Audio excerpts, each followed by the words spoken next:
बात हो रही है, हमने संगीत पार्टी रखी है सबके लिए. What's the best part of a wedding for you, Kangna, if I ask you?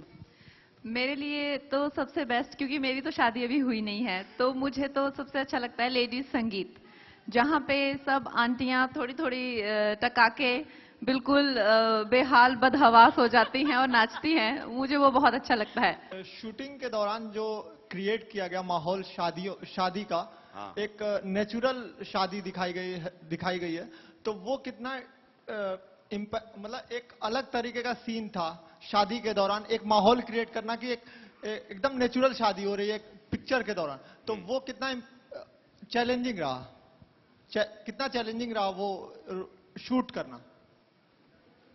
आप ले रही, मैं लूं? आप बोलिए. अच्छा, देखिए, ये मैं कह सकता हूं कि कंगना के लिए तो बहुत ही चैलेंजिंग रहा, क्योंकि हमारा जो शादी के दौरान जो हमारा क्लाइमैक्स होता है या फिर उस माहौल में जो हमारे इंटेंस सीन्स हुए थे, उनके लिए वो एक तो रियल करना था, तो इसी वजह से हमने शादी को भी बिल्कुल रियल किया है.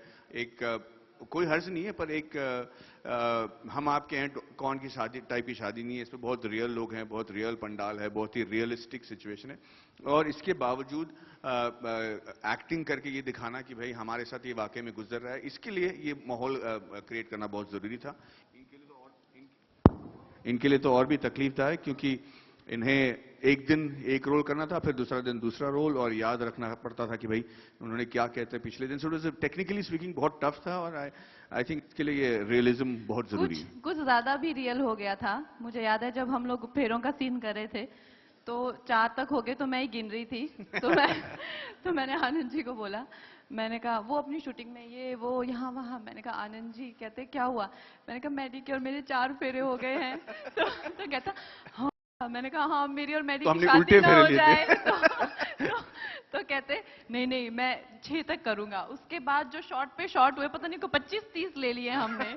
तो पता नहीं कितनी शादियां मेरी तो मैडी के ही साथ हो गई है. या we are married now 16 times over. Tanu ji, आपको ये तन्नू और अब ये जो नई कैरेक्टर आ गई हैं, उनके साथ ये डबल रोल प्ले करने में कितनी मुश्किल हुई? This is the first time you doing this actually, so please tell the media, आपको कैसा लगा?